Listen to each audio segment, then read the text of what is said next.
Going on, everybody? Hopefully, y'all can hear me okay. Wait for some people to get in here. Hope everybody's doing good. Everybody's doing good on this Sunday evening. Wrapped up the pop-up event a couple of hours ago. Cleaned up the restaurant. Got home, shaved, took a shower. Now just relaxing. Just relaxing. Thought I'd hop on here, kind of talk about how the weekend went. But how is how's everybody's weekend been? What's up, JM? How you doing? How you doing? Just wanted to hop on here. Like I said, I had a really good weekend at the barbecue pop-up. Wanted to see how everybody else's weekend went and chop it up. Let you guys know how everything went this weekend. Kind of give some updates on the restaurant and how that's going. Good evening, the Fat Man Barbecue. What's up, man? Welcome back. Welcome back. Glad to have you. Glad to have you. So we're just smoking a little cigar on Sunday night. A little bit of bourbon. Cheers to everyone out there. Goes good after some brisket, right? Know some of y'all can relate with me on that. But we had a good weekend. We had a good weekend. We did Friday, Saturday, Sunday as usual. And Friday was really solid. We had a really solid day sales wise on Friday. And Saturday, really, really solid sales day on Saturday. And today, man, we got hit with some rain. We got hit with some rain, but luckily, there was some spurts of time where the rain stopped and the football game was on and things like that, and the playoffs. And we had a lot of people stop in kind of late. We had a lot of people stop in the late afternoon, like around halftime during the Eagles and Redskins game. And it was a pretty solid day, to be honest. It was a pretty solid day. I think it would have been a lot busier. I think it would have even been busier than the Saturday had we not got hit with all that rain.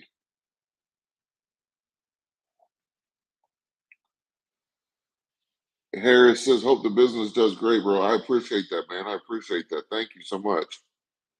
Yeah, we had a good weekend. We had a good weekend. We're still operating kind of out of a pop-up tent while we're getting the rest of the restaurant built out, right?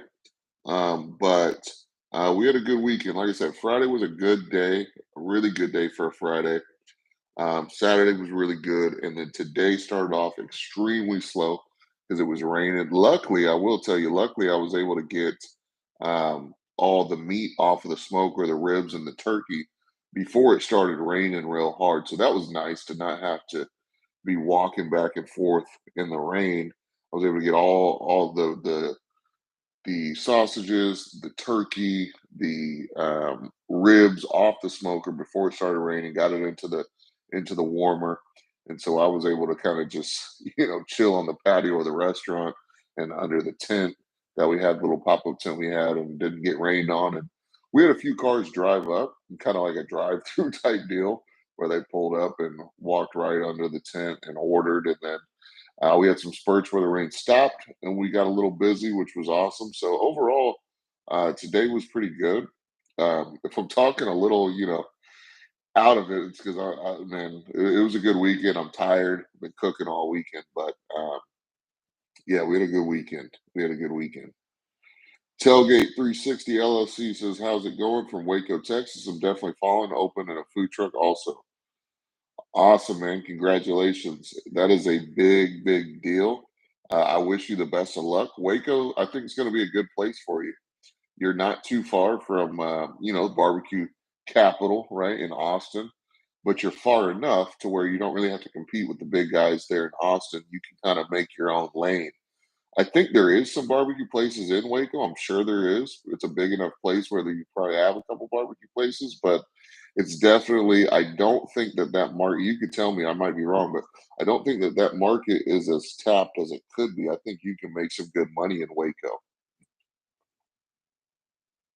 And food trucks are all the rage these days, man. You'll do really, especially here in Texas. You'll do really good. with a food truck in Waco, I think, especially if you can get close to the college, right? If you can get close to the college, man, you'll be good. Long weekend. Yes. Yes, JM. It was a long weekend, man. And, we had a lot of clouds. We had a lot of clouds, a lot of rain. It was just kind of one of those weekends, when it starts raining and it's cloudy, you just want to take a nap, man. So, especially if you're eating barbecue, right? I try to sell everything, try not to eat, you know, much, but when you're eating brisket and ribs and turkey and that kind of stuff, and then the weather's terrible, you just tend to get sleepy, man.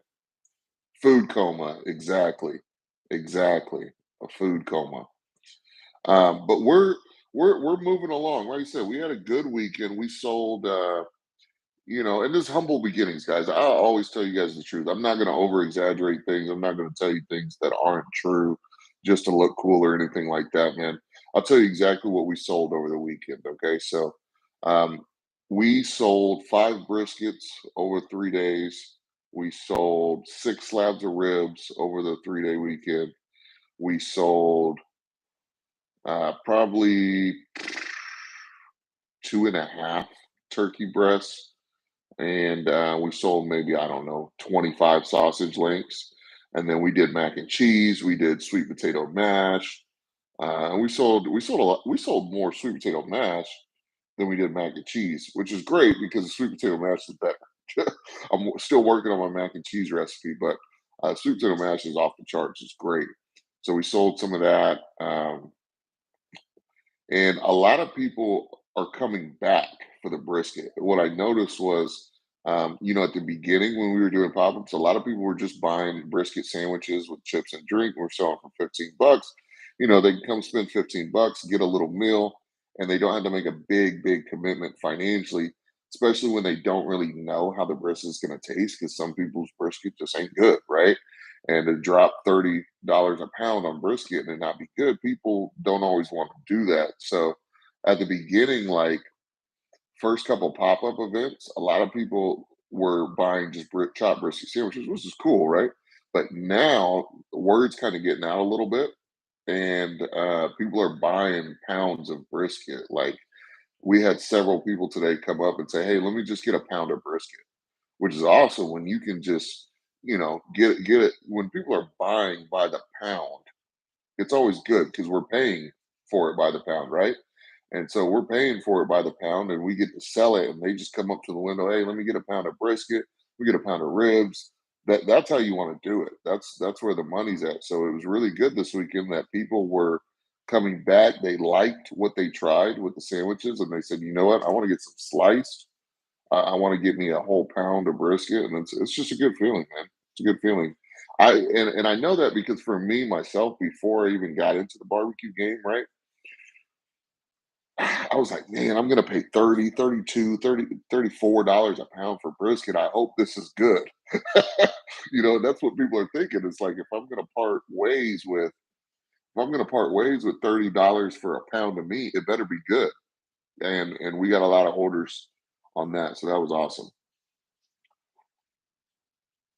Man, that's true. This weather, yeah, the weather's been crazy between the winter storm that we had last week and the snow we got in Texas, and to rain this week. And I think it's supposed to rain. It's supposed to rain for the next couple of days as well, at least in the Houston area. And I'm just glad I won't be open. I open 3 days a week. 3 days a week. Open Friday, Saturday, Sunday. Try to capitalize on the weekend. People getting paid on Fridays. People out and about, not working, spending money. Could I duplicate this in Ohio with your process? Yeah. R. Mitch Cullens. I don't see why not, man. I don't see why not. Ohio, probably. I'm not super familiar with Ohio, but they probably don't have a big barbecue scene, if I were to guess. And they probably don't have a big barbecue scene as far as kind of traditional Texas style barbecue. So I think you could certainly replicate it. I don't see why not. And if you go in as kind of a disruptor in your specific area, your community, your market, as someone who's bringing, You could do a whole thing where your shtick or your slogan, your type of thing is, "Hey, I'm bringing Texas barbecue to Ohio," and people will eat that up, man. Colin said, "We have 1.5 barbecue joint in my city." Yeah.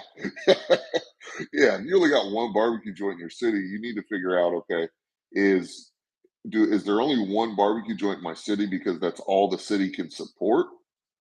Or do we just have one because it's just not, just people aren't doing it, and you gotta figure that out. We had somebody on the live the other day who was in a very small city in Texas, and they were like, "Yeah, we only have 2,000 people in the city, and there's already 1 barbecue joint." So the advice I gave him was, you gotta figure out, okay, how busy is that barbecue place? If there's people who line up every weekend and they're not able to get in or they're not able to get barbecue, that means there's a huge market for it, and maybe you could slide in and do something. But if you go to that place and there's no wait, there's no line, I probably wouldn't do it in a city that small. I'd probably branch out to one of the surrounding cities that has a bigger population and go from there so that you can have a better, that way you can make some money, man. Like I pulled up on the live. I was like, okay, I'm gonna do it right now. I'm gonna Google my zip code and the population. I did it the other day. We'll pull it up again. So the population in my zip code, population, uh, come on, how many people? How many people live in 77357?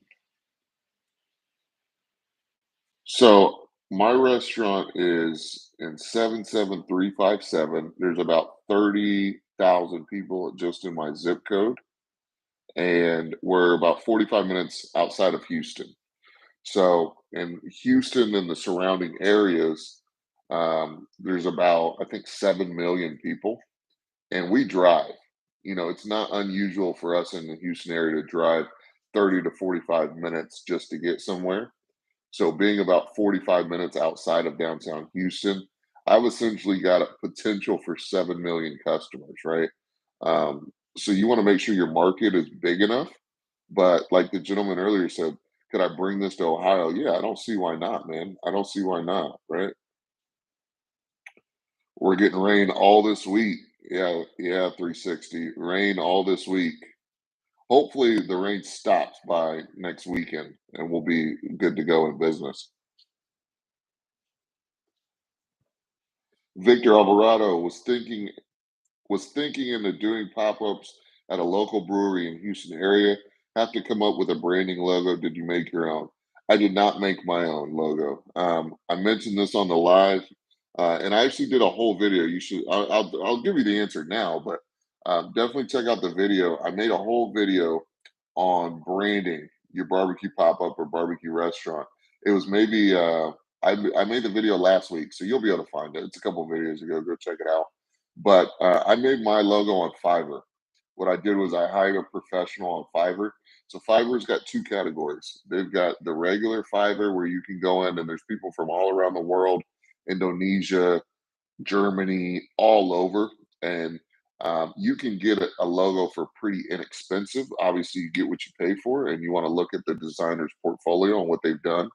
And the most important thing when you're looking at the portfolio is to see if some of their logos that they've made in the past line up with kind of what you're trying to go for. Okay, the vibe you're trying to go for, the style you're trying to go for. But then they have Fiverr Pro, which you can turn your account to Fiverr Pro, and that'll give you access to professional graphic designers that are hosting their services on Fiverr. It's Fivver, I believe, and those are going to be guys, graphic designers that have worked with companies like BMW, T-Mobile, so on and so so big companies, and they're a little bit more expensive, but honestly, I think it's worth it. I think you could get a logo just regular on Fiverr regular for like maybe 25 to 50 bucks. On professional, I mean, they go up to thousands of dollars, but there's Pros like the one that made my logo, and I paid like 150. Okay.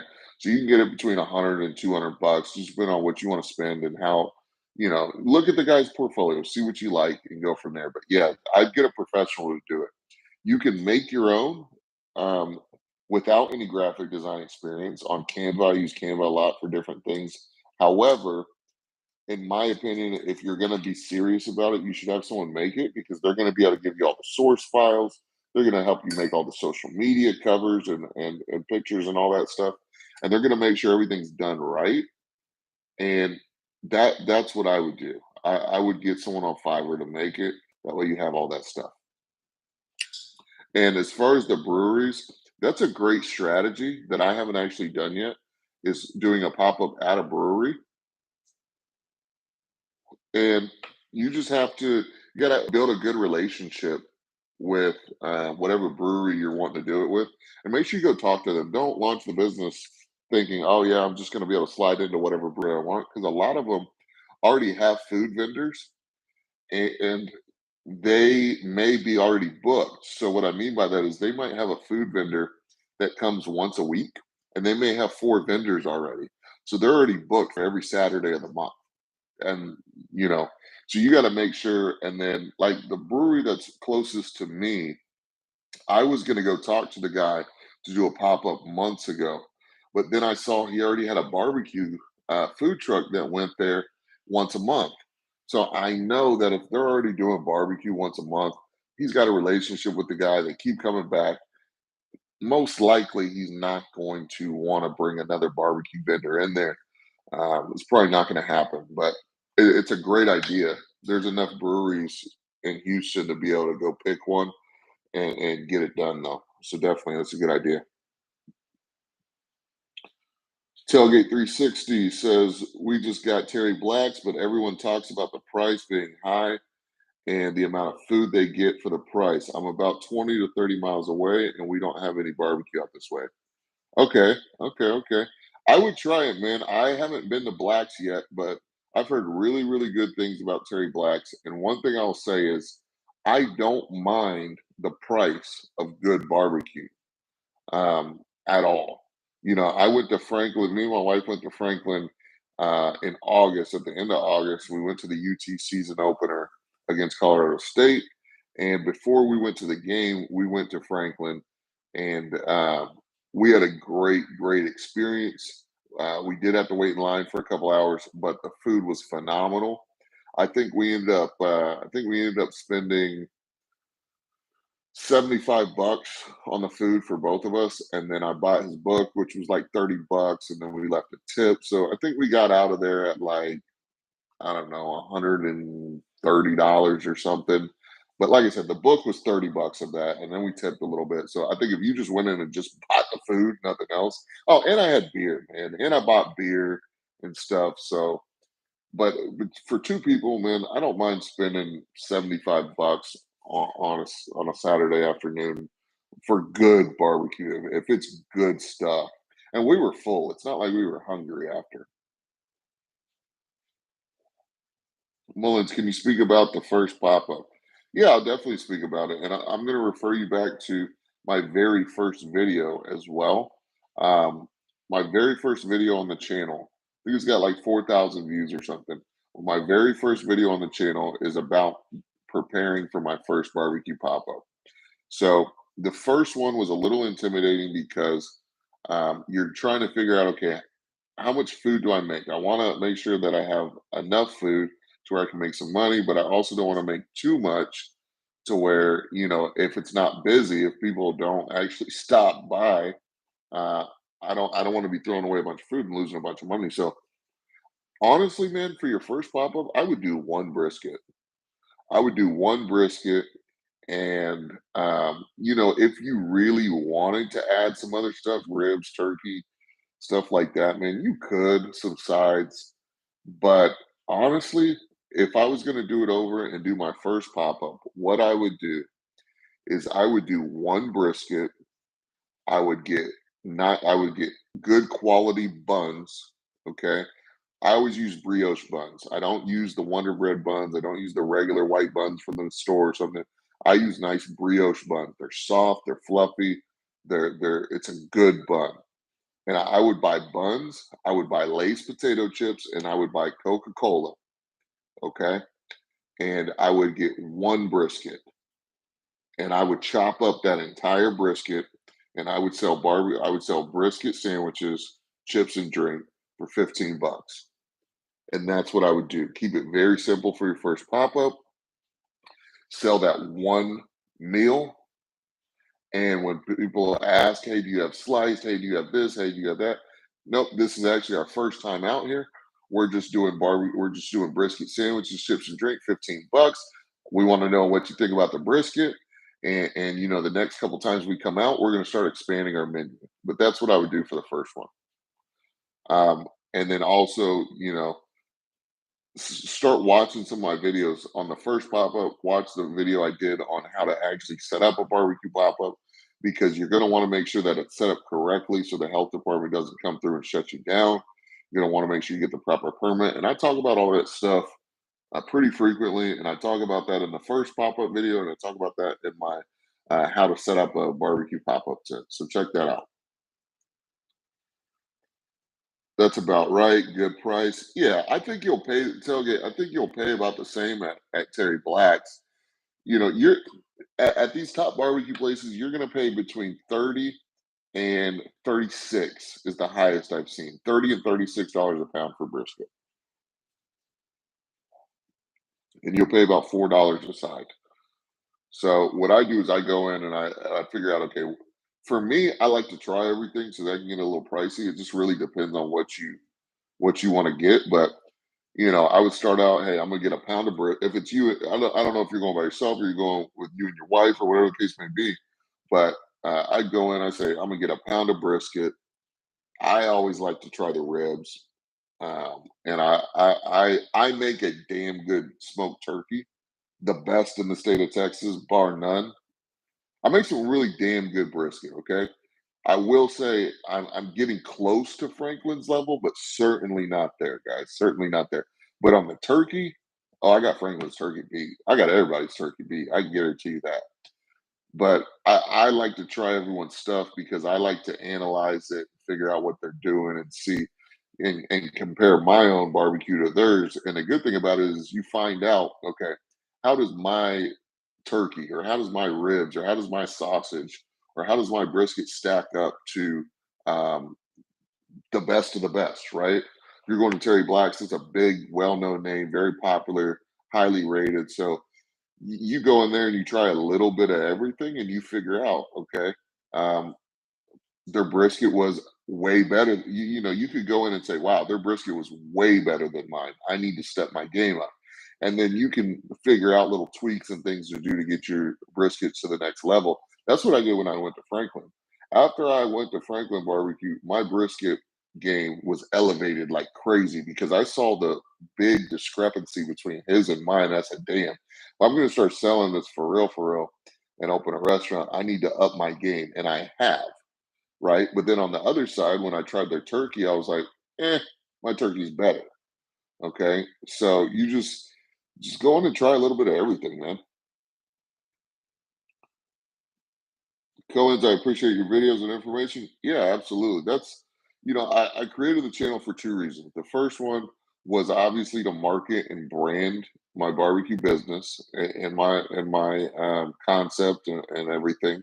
And then the second was to get this information out because when I started doing these pop-ups, I was searching for this information on YouTube, and there was only one or two videos that really gave me any real information.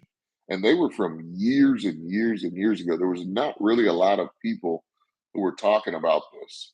And so that's why I think I've seen a little bit of success on YouTube so far, just doing kind of the pop up content, because a lot of people like you guys want to do it. There's not really a lot of information out there. Uh, but as far as kind of updates on the restaurant goes, guys, we've started kind of working on the foundation for the pit room, but like we mentioned, with this weather, with the snow, and then now the rain, it's obviously very delayed. And then people at the county were not working last week because of the weather, because of the snow. Everybody took a snow day in Houston. So like I was trying to get a hold of the fire marshal. They were supposed to get back to me, didn't get back to me all week. I reached out to them, I think, on Monday. So tomorrow will be 7 days. I've heard nothing back from them. So I'm gonna have to go up there and raise some hell, figure out what's going on because the fire marshal to approve the plans, and so it's just a lot of craziness. But we're making do. Like I said, we got the temporary permits to do the pop up events under a tent at the restaurant. We're putting on events, which I'm going to talk a little bit more about that because in a video. I'm gonna do a video this week because I've done a couple videos on pop-ups, but there was a couple people who wanted a little bit more information. They wanted a in, more intensive guide. So I'm gonna do like a full guide, and I'm gonna focus more on the regulation side of things more than the setup of the tent like I did on the last one because there is some things you need to know permit wise, regulation wise, things like that for pop-ups and restaurants because it's different. What they want is different between a restaurant, a food truck, and a pop-up. So understand that. Just because I say something about a pop-up doesn't mean it's the same for a restaurant, doesn't mean it's the same for a food truck. They all have different things that they want. This is something I want to do for many years. Thank you. Yeah, yeah, man. It's good. I would just say, excuse me, be ready to spend some money and make an investment for the long term.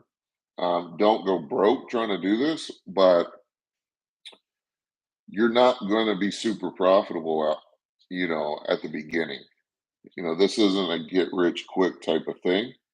And I hope that that comes across clearly in the things that I say in the videos that I make because, you're going to probably lose money at the beginning. You can we've been blessed. We've been blessed so far that the community support us doing the pop-ups, the community support us since we've gotten the restaurant. um, we have been blessed. But there are days like today we didn't sell out today. We didn't. My parents took some food home and I threw away some food, man. And yesterday we got very close to selling out yesterday, but we still had some leftovers, and I took them to the local fire department.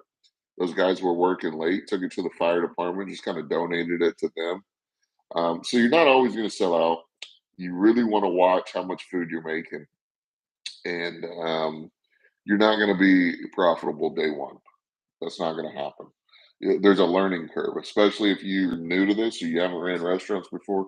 Even me, I ran restaurants for close to a decade, man, and there's still things that are unpredictable, right? Like the rain. Yeah, I knew it was going to rain, but that doesn't mean I don't go out and try to sell today. It just means I gotta maybe cut down on what I'm making and adjust my strategy maybe a little bit. But it was worth it to go out and sell today, even though I knew it was going to rain all day because we made pretty good money today. We made pretty good money today for the day that it was and the rain. We made pretty good money today. Over, and this might not sound a lot, but like I said, I'm not going to lie to you guys. I'm going to tell you exactly what it is. So over the course of the last 3 days, I'm gonna look right now and tell you how many orders we got over the course of the last 3 days. I'll tell you. Um, let's see. So we had about 30 orders over the last 3 days. So we average about 10 orders a day. Okay. And we're not open, right? The restaurant's not open. We're just operating out of a tent. The weather's been shit. It's been terrible.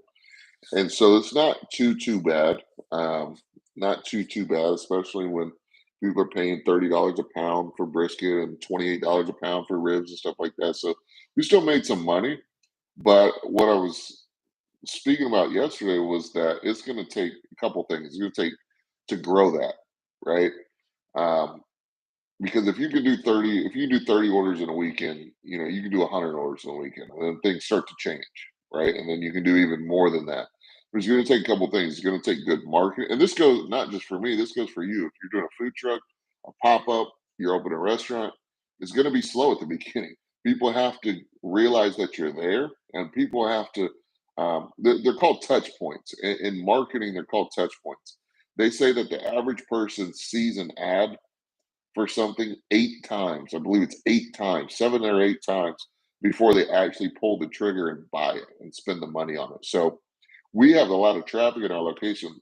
All the time, people will come by and they'll say, "Hey, we saw you out there yesterday," or "Hey, we saw you out there last weekend, and we had this going on, but we decided to come and check you out this weekend." So it's going to take time, consistency, and and good marketing.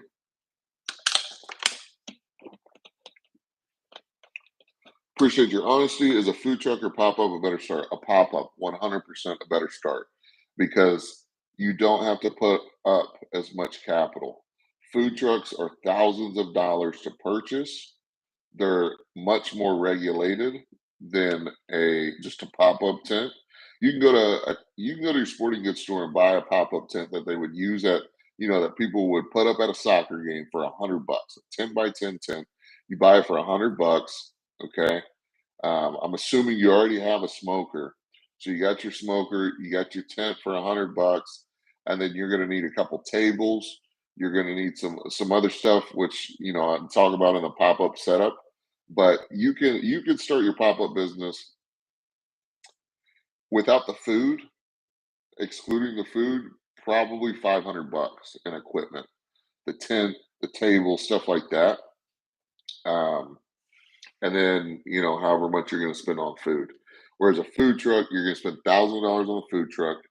Okay, you're going to spend a lot of money branding the food truck with signage. You're going to spend money on gas if it's a trailer. If it's a trailer, you're going to have to figure that out. What kind of vehicle do you have? Do you have a vehicle to tow the food trailer? If it's an actual food truck, you're spending gas on the food truck. You're spending money on the propane. You have wastewater to deal with. You've got plumbing to deal with.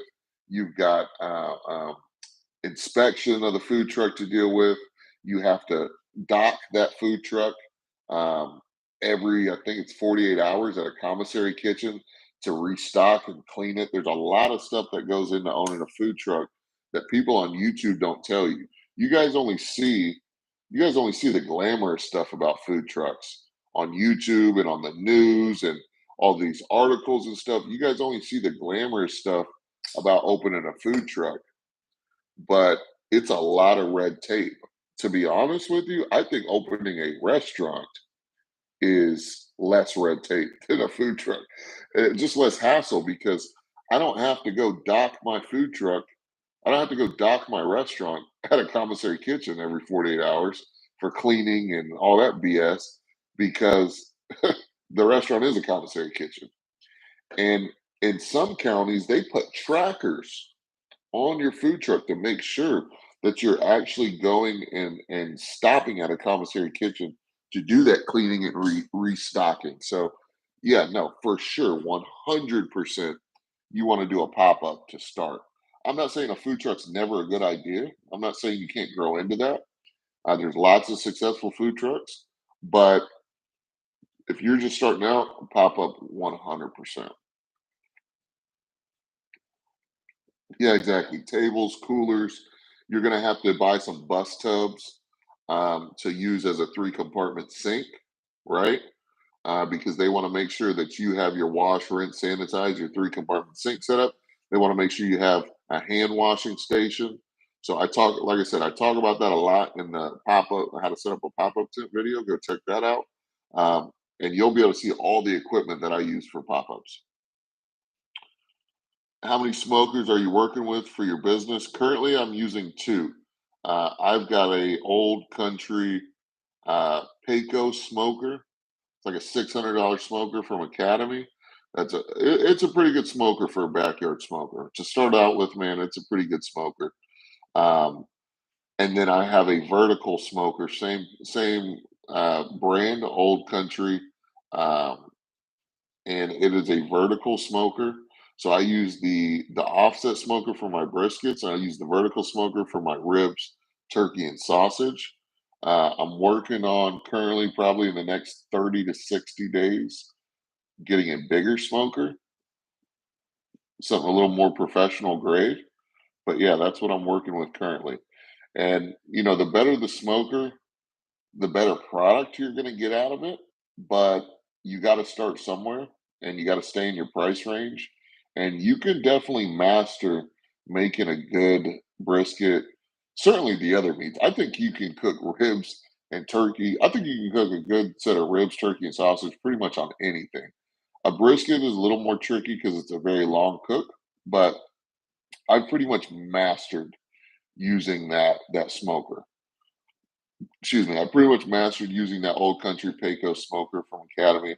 Like I said, and I keep saying this because the information is on my channel. My last video that I uploaded is all on how to use that backyard smoker in a professional way. If you have any employees, not currently, man. Um, at the volume that I'm at, man, like 10 orders a day, you don't need much staff. I've got volunteers. My wife and my parents help me out. My brother comes and helps me out sometimes. I give him a little cash. Um, but other than that, no W-2 employees on the books, nothing like that. It's just family right now, man. And that's how it's gonna be for you. And if you don't have close family that's willing to help you out for some gas money or free food or something like that, like I do, um, then you need to move to friends. But until you really get going, you don't have the money to be paying people. You don't. You're gonna have to figure it out on your own. You and your girl, you and your best friend, you and your dad, something like that. How many different proteins? So I cook 4 proteins, and it's not always the menu's always changing. It's ever changing because. Give you an example. So I like to cook 4 proteins when I'm like in full go. I cook brisket, ribs, turkey, and sausage. Like I mentioned earlier, if you were just starting out, I would just stick with brisket. I'd stick with chopped brisket sandwiches. You're gonna make good money on it. Everyone's gonna get a good piece. Sometimes when you cook a brisket, especially if you're new or you're using a smoker that's not super professional, not every ounce of that brisket is gonna be sellable. You're gonna have parts that are a little dry. You're gonna have parts that are a little hard, especially on the edges, on the corners and stuff. And that's really tricky. When you're doing slices, people notice that. You got to have a really good slice to sell by the slice, by the pound like that. But when you're doing chopped, it's a little more forgiving. You can chop everything up, mix the point with the lean. Everything's gonna stay moist because if your lean was a little dry, but you've mixed it in with the point, you're gonna be fine. No one's gonna, as long as you chop it up the way you're supposed to, then it's gonna be a good sandwich as long as you seasoned it well. Um, and then sometimes, like I'll give you an example. This weekend, although the turkey's awesome, with only having the amount of customers that we have right now, it's hard to really sell a lot of turkey. So, like next weekend, uh, I got one turkey frozen, one turkey breast frozen that I had left over from this weekend. It's raw frozen. I didn't cook it. It was just left over. I had a whole case, cooked some of them, and I still have some left over. I'm gonna cook that one next weekend, but it'll be on Saturday because that's our busiest day typically. But I'm not buying more turkey for next weekend because I don't think that I'm at a volume right now to where it makes sense. Same thing with the side items. I threw away a bunch of mac and cheese this weekend. A bunch of mac and cheese. I'm not making mac and cheese next weekend. It's just not worth it. At the beginning, you don't want to do a bunch of sides. I think you want to stick with maybe 1 to 2 proteins that you're really, really good at, and then just cop out. Do sandwiches, chips, and drink, man. I mean, you don't have to. I know we want to get fancy, we want to get creative, we want to offer a lot of options, but at the beginning, it's not the way to go. I got a wife. How much do you trim your brisket? Um, I trim it until it looks right, man. I trim it until it looks right. I have a video. I keep saying this. I'm sorry, guys, but I have a video on the channel of me trimming a brisket. Go check that out. The video is titled "How to Make the Perfect Texas Style Brisket," and I by no means think I'm the best at trimming. every time I trim briskets, every weekend I get better. Okay. That video was a little bit ago. I'm sure I've changed some things in my trimming process. So don't critique it too much. But what I like to do is the standard, quarter inch of fat on top, get rid of the mohawk, really make the brisket aerodynamic. Okay. No sharp edges. You want all rounded edges. And you really want to carve up that brisket to make it, obviously, the lean and the point is not going to be 100% flat, even before you smoke it. But what I've noticed is after if you trim it real well and you try to get it as even as possible before you throw it on smoker, over the time of that cook, that point does start to flatten a little bit. Not a bunch, but it does start to flatten a bit. And then the biggest thing is when you rest it. When you rest it overnight, it really flattens out. Once the muscles in the brisket have relaxed, when I put the brisket on the table to cut, it's pretty flat all the way around, which makes for really good slices. Do you brine your turkey? I do not brine my turkeys. A lot of people brine their turkey, and that's a good method to use. I've brined turkeys before in my past, and chicken in a past life in a different restaurant, but I don't brine my turkeys. I don't think it's necessary to get a nice juicy turkey. You just have to cook it for the right amount of time, and not. I mean, just as soon as it hits 165, pull that thing off. I mean, as soon as it hits 165 for like 2 seconds, I pulled it off, and then I wrap it in aluminum foil with some butter, throw it in the warmer, and then it's ready to go. How many sides? I answered that at the beginning. I wouldn't do any sides, man. I wouldn't do any sides. I do chips and drink, no sides. But this weekend I did 4 side items this weekend. But that's only because I was testing. I was testing a couple items. So I had made it on Thursday. I made them on Thursday to really test out my recipes. And so I had a bunch of it. And so I want to make money on it, right? I bought it. So I sold them. So I did this weekend, I did a kale salad, I did coleslaw, I did mac and cheese, and I did sweet potato mash. Most popular two by far was the coleslaw and the sweet potato mash.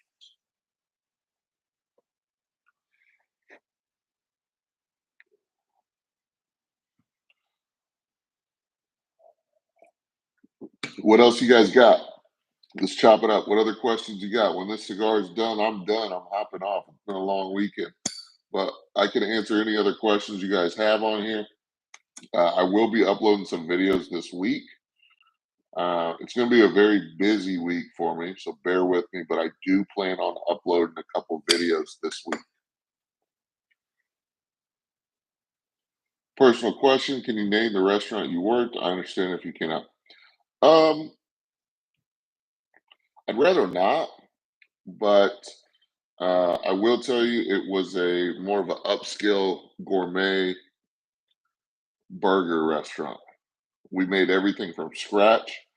All the sauces, dressings was made from scratch. We ground our beef in the house. We had a big old walk-in cooler with a big meat grinder. We ground all of our beef in house.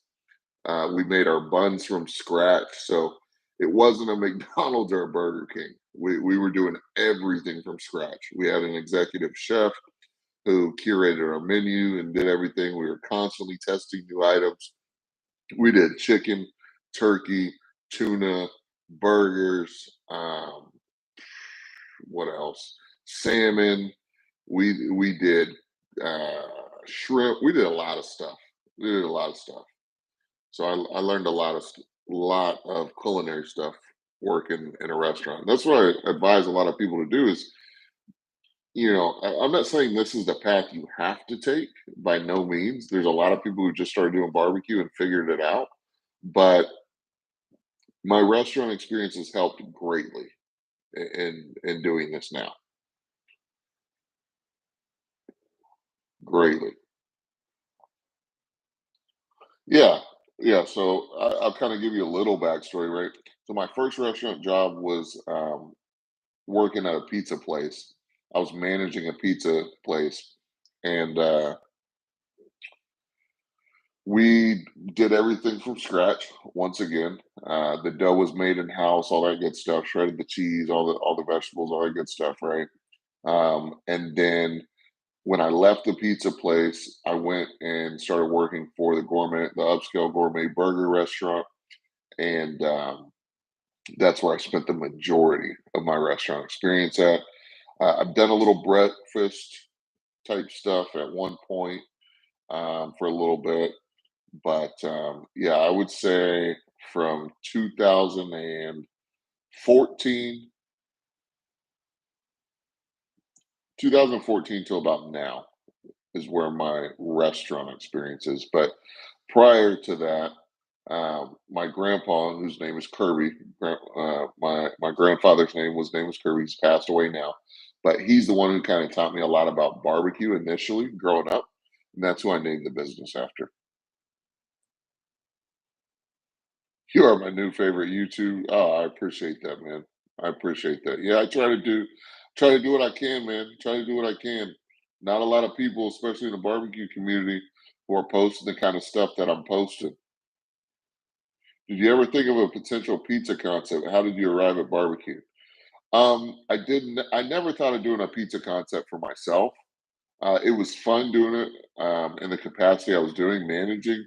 I had three locations that I was in charge of. I was an area manager. I started off as a shift lead at the pizza place.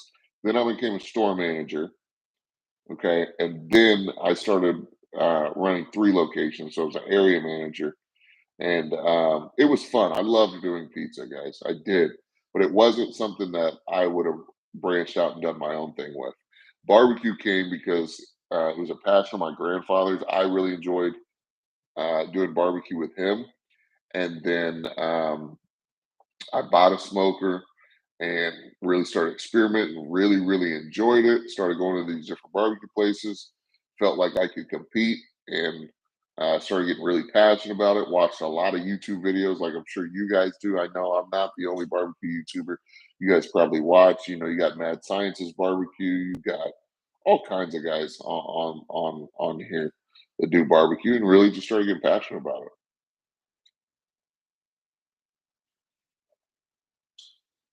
Fat Man Barbecue. I appreciate you, man. I appreciate you guys. You know, to have a channel as small as this one is and be able to still do live streams is pretty incredible and have any interaction. You know, there's people who have a couple thousand subscribers and they do lives and they don't get the interaction that we get on some of these lives. So I appreciate you guys, seriously. What do you guys like to make when you guys are barbecuing? What's your favorite proteins to make? Are you guys sticking with the basics, brisket ribs, sausage, or you guys get a little out there, pork belly, lamb? I know there's all kinds of stuff you can barbecue. Anybody in here do whole hog? I've never smoked a whole hog. Anybody do that? I'd be curious to know.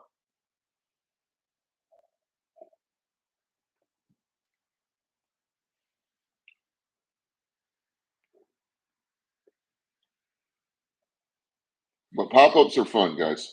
Pop-ups are fun. Definitely start with a pop-up over a food truck for sure. And don't jump into a restaurant. The only reason I felt comfortable jumping into a restaurant is because we had about 4 months of really good um, outings doing pop-ups, and I had all that restaurant experience. Had I not had the restaurant experience, I would never have felt comfortable enough to open a restaurant for sure. The pop-ups, I would do pop-ups for as long as you can because not only is it a low investment money wise, but it's also very low commitment. I mean, you don't have a building, you don't have rent, you don't have a food truck that you've spent thousands of dollars on.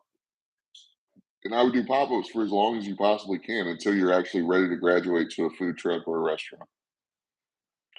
Bison brisket once. It turned out great. Really? Okay. I've had a bison burger before, but that's about it. Had a bison burger. Bison's good. Tonight we did leg of lamb. Wow.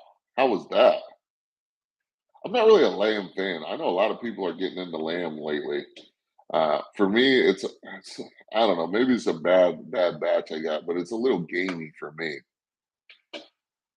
Lamb shank as well. Yeah, you guys coming in here with the lamb. I don't know about that. I don't know about that. I don't think that would do well in my community. I don't think it would do well where I'm at.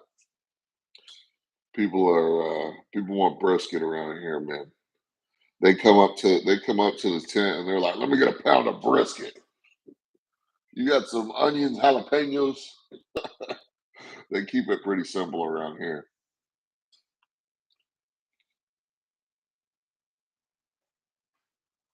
They keep it pretty simple around here.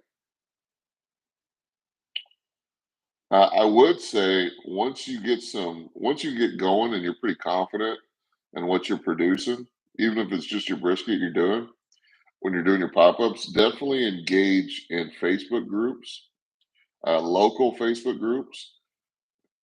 We've seen some success there. Freaking delicious, cooked like a brisket. Okay. Does it take as long as a brisket? How long does it take to smoke lamb? And is it tender? How tender is it? Tender like a brisket or what? What's the texture we're talking about? And what do you season it with? I'm assuming probably garlic. I'm assuming garlic's probably in there. Probably salt, pepper, garlic. What else would you put on there on a lamb?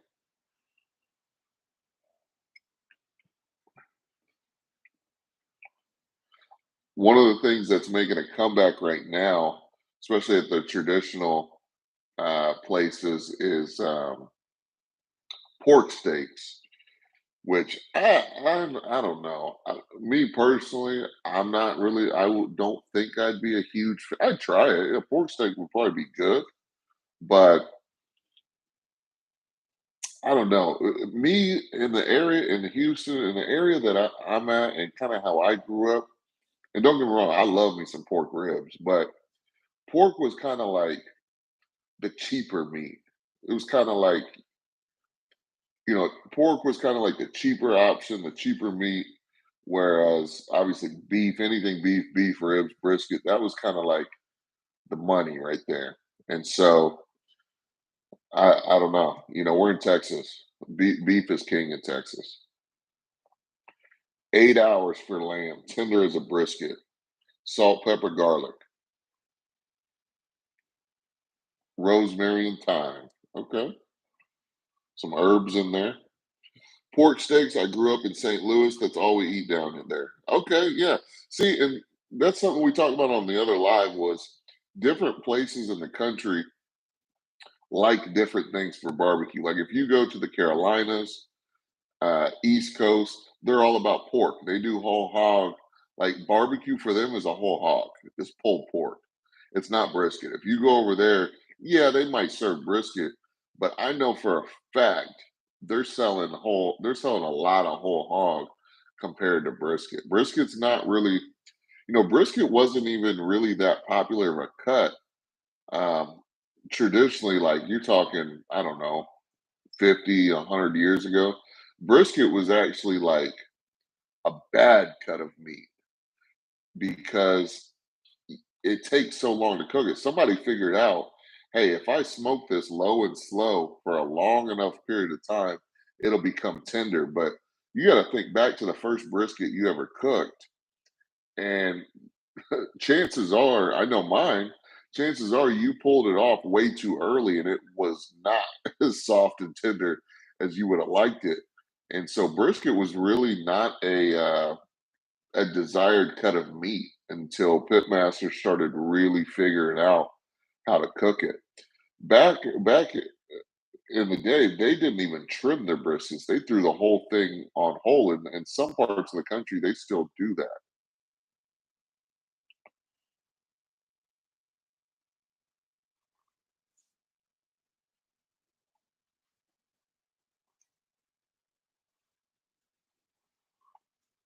Sleepy Bison Acres. Okay. What's the where do you guys get your briskets? I'm curious. Where do you guys buy your briskets from? Especially those guys in here that are watching or in the chat who sell it. Where do you guys get your briskets and what are you guys smoking? Are you smoking prime briskets, choice, select? I'll tell you from my experience, the better the smoker you have, the cheaper the protein you can get and still come out with a good product.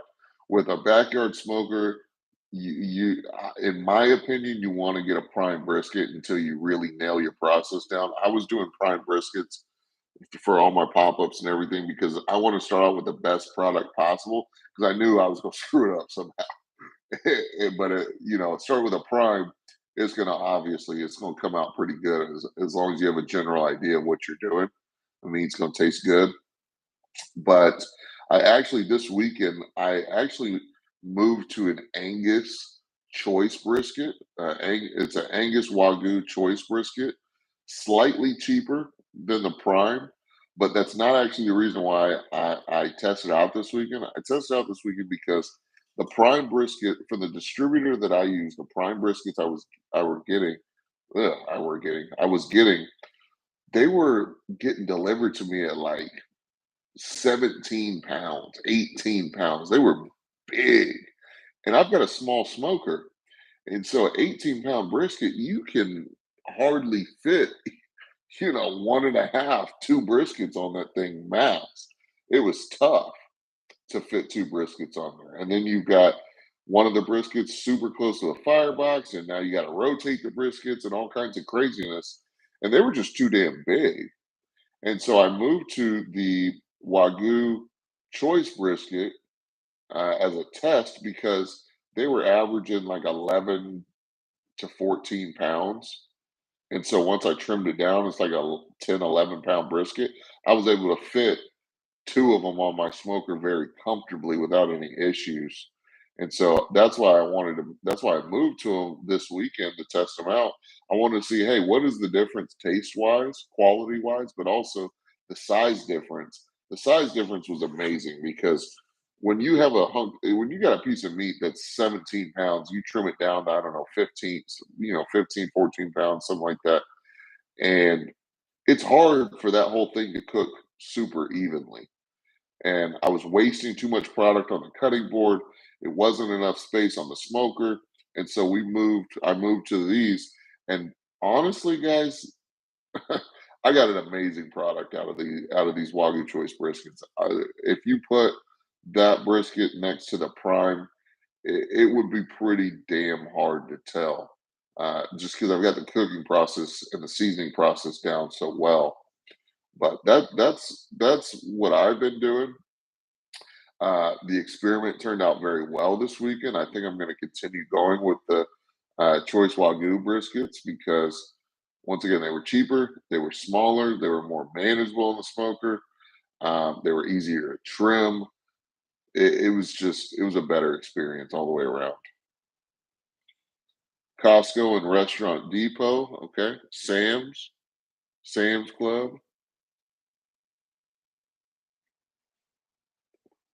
Uh, what's up, El Barrio Barbecue? What's up, man? How you doing? What you got going on tonight? I get mine from Gordon Food Supply. There's their logo right here. There's a water bottle from Gordon Food Service Store. So they have Gordon's here in Houston, and I'm sure some other places. I'm not sure exactly. You have to look it up. But I like Gordon because they're a restaurant wholesaler. They have good pricing, but you don't have to have a restaurant or a food truck to shop there. You don't even need a membership. You could walk in there and buy whatever you want um, and get pretty good pricing. Excuse me, better pricing than you're probably going to get at Sam's or Costco or something like that. And they've got restaurant quality, restaurant grade products. They got everything. I mean, from I can get everything that I need for the restaurant, food wise. I get from Gordon. I order from them. I have Gordon here in Humble. Yeah, El Barrio Barbecue. You're not too far from me, man. I'm in New Caney. I'm in New Caney, and I actually shop right there at that one in Humble, right off the highway. That's the one I go to. Do you have a barbecue business, pop up food truck restaurant, El Barrio? That's exactly where I go.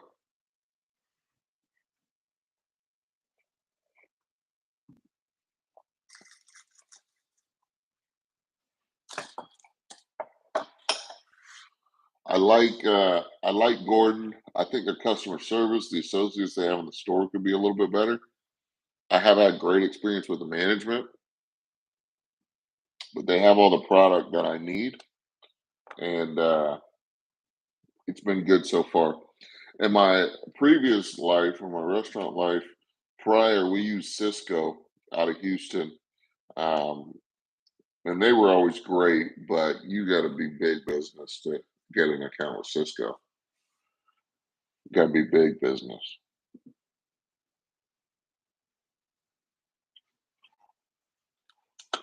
Gordon's here for the little guys.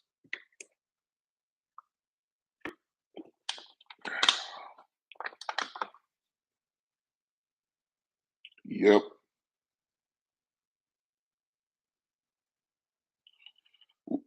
We do small drive ups from our home about 4 times a year. I have a YouTube video on our baked potato pop up. Okay, I'm gonna check you out. Give me a second. I'm gonna check you out on YouTube, man. But that's a good example. Cullens, that's a really good example for you. Is El Barrio. I'm not gonna sit here and recommend you do drive ups from your home. God, I can't recommend that because that's not what I've done. And I don't know exactly what he's doing, so I'm not gonna. Look. I'm not the health department. I'm not about to go bust your stuff up, man. I hope you're successful in what you do. I wasn't. I thought about doing that for my first pop up. I was like, you know what?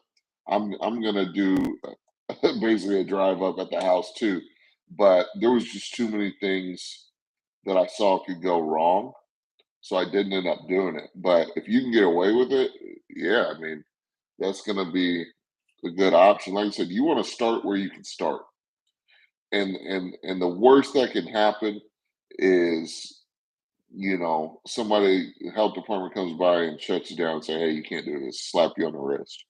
You know, so you want to do everything above board as much as you can, and you want to, if you can, get the proper permits and obviously you want to do things as food safe as possible, which I'm sure El Barrio Barbecue's doing.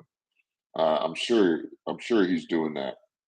But yeah, start small. What I tell these guys, El Barrio, is start a pop up before you ever try to grow into a food truck or a restaurant or something like that.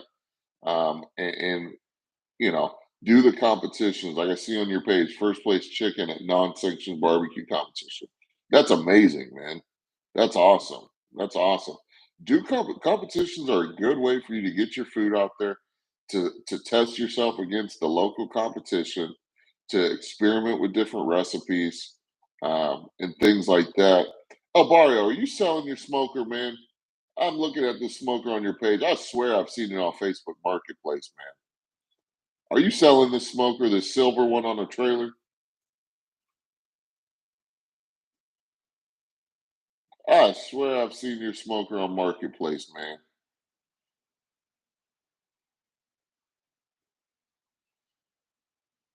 We do it because code enforcement doesn't work on the weekends and private property.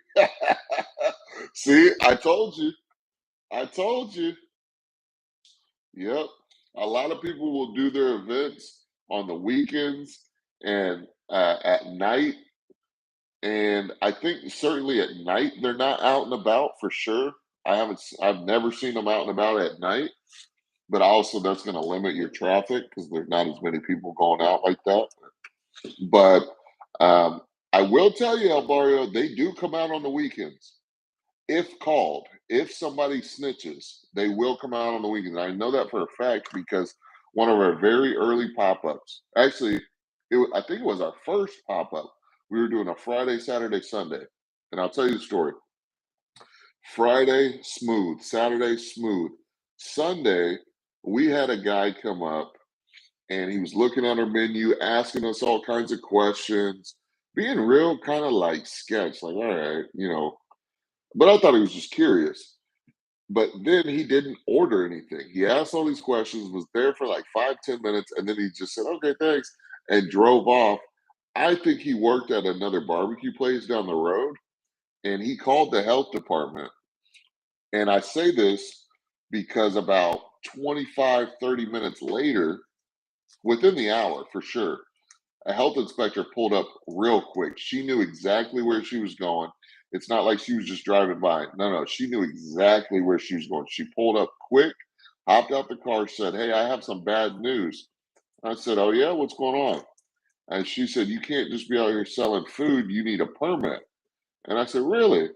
She said, yeah. I said, well, I have a permit. And I pulled out my little binder and I showed her the permit. She said, oh, she took a picture of it. She said, I'm so sorry.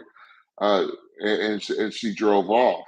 So what that tells me is somebody called her, so they will work on the weekends if they get a call and you get reported. But luckily, I did have my temporary food permit, and everything was up to par, and she just had to walk away. But yeah, no, no, they'll work on the weekends if they're called out for sure. But they're not driving around, I don't think. I want to fund a family member, so awesome house pop up may work. Thank you, Elbara. Yeah, man. And go check out his channel. Go check out his videos. I'm sure he's got some videos on there about his events and things like that. Go check it out and see what you can do. Whatever you can start off with. Like I said, the worst that can happen is they're going to come and give you a slap on the wrist and tell you, hey, you can't do this. Shut it down and don't do it again. I'm sure they can find you. I don't know if they would. I guess it depends on where you're at. But you'll definitely, if you get caught, you'll definitely be on their radar. So you're gonna have to make some adjustments next time to do it the right way. El Barrio Barbecue, yeah, I was. See, I knew it. I seen that smoker, right? That's what you. If that's what you're talking about, tell me. Yeah, that's what I'm talking about in the chat. But I swear I saw your smoker on Marketplace. What you doing? You getting out the game, or you trying to upgrade? What are you doing, man? But nobody wants to fork over around 11, 12K for my pit, and I would probably have seller's remorse by saying, "Oh, okay, I got you. I got you." Yeah, I mean, the thing is, the only people who are going to spend 10 grand or more on a barbecue pit is someone who owns a restaurant, most likely, or they're really serious into doing their pop-ups or food truck, right? Um, Typically, people at restaurants, they want to have their smokers built to their specifications the way they want to build them. But sometimes on the off chance, if it's a pit that's well built and it's the style that the restaurant or food truck owner wants to use, and they just all of a sudden got really busy, maybe they hit Texas Monthly or something like that, and they need an extra smoker ASAP. They don't have time to wait for someone to build it. Then they'll buy a used smoker for sure. Just depends. But yeah, I mean, most people ain't gonna drop that much money on a smoker unless they're making good money already.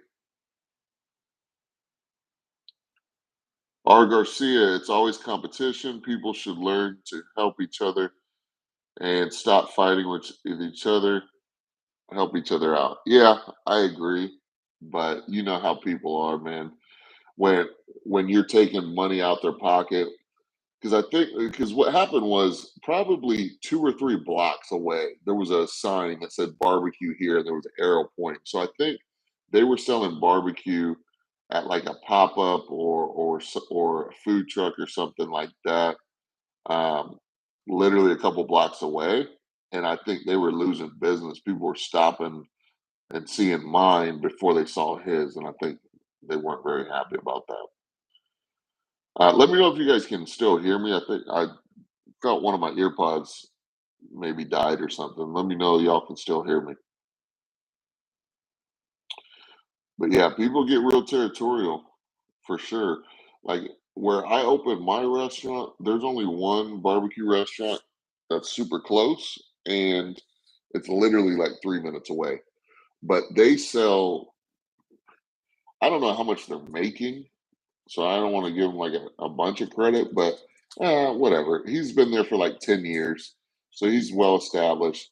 But they sell out quick. They sell out every day by like, I don't know, 1 or 2 o'clock. Like I said, I don't know how much food he's making, but I've already had a couple people try my brisket and say it's better. So whatever that's worth, whatever that's worth.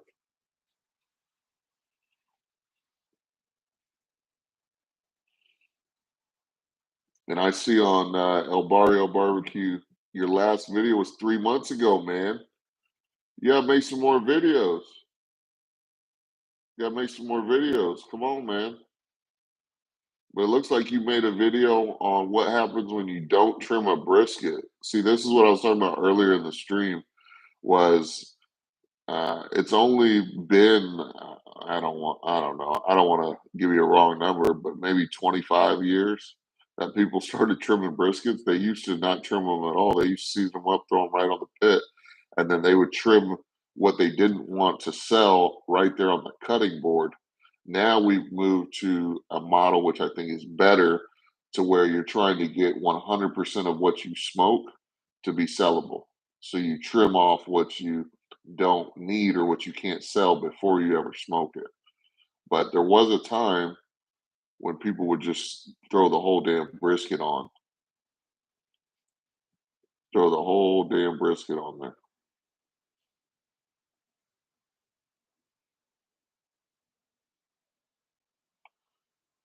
El Barrio Barbecue, your location is going to get a lot of truck drivers, traffic. We do have a lot of trucks that drive by, but we haven't had a lot of truckers stop. You know, it's there's not like we don't have like a gigantic parking lot. So for a big truck to stop, there's definitely enough room for them to do it. I'm just not sure they feel comfortable doing it yet. I think once we get open and we get the pop-up tent out of the way and things like that, they may go ahead and do that. But it's certainly a lot of traffic and there's a lot of work trucks that drive by there. So it's just consistency, time, and marketing. We'll get there.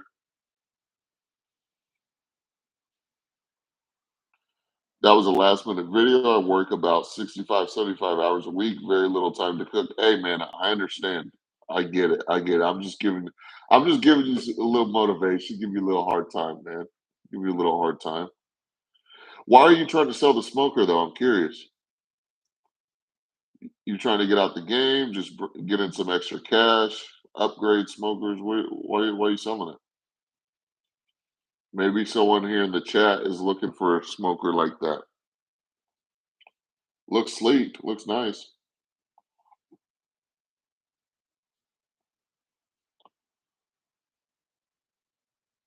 Get you a $30 cab radio, a call, the knuckleheads, and Breaker 19. You must be a trucker or something. It doesn't fit through my backyard gate too long and wide. Yeah, I can imagine that thing looks massive. Thing looks massive. El Barrio, when you gonna come check out my barbecue, man? I know you work a lot. We're open Friday, Saturday, Sundays. Come through. Come through. 20 by 8. Yeah, that's a big smoker, man. It's a big smoker. Good night, fat man. Have a good one, brother. Yeah, that's a big smoker. Yeah, Friday, Saturday, Sundays, we're out there 11 to 5, man. 11 to 5. Sometimes you might catch me at 5:30 just cleaning up and whatnot. Might have food left, but 11 to 5 for sure. You'll catch me out there. Are you east or west of 59? Man, don't make me get out a map. I'm terrible with directions, man. I'm on Apple and Google Maps though. TJ, what's up, man? You've been lurking, huh? Good night, brother. Good night. Um, But yeah, pull us up on Apple or Google Maps, Kirby's Barbecue. You'll find us. Um, we're there off of 494, close to 99.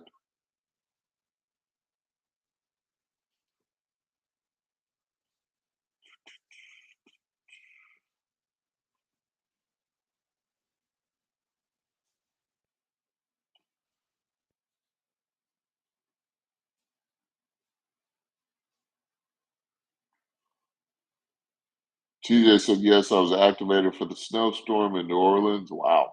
Yeah. Yeah, I bet that was a, I mean, it was a shock for us, but I'm sure it was an even bigger shock for y'all down in New Orleans. I don't know when the last time that ever happened in New Orleans. It had to have been what, at least 30, 40 years, huh? That you had that much snow? Maybe more. Missed your last live. Go check it out, man. We talked about some good stuff. Talk about some good stuff.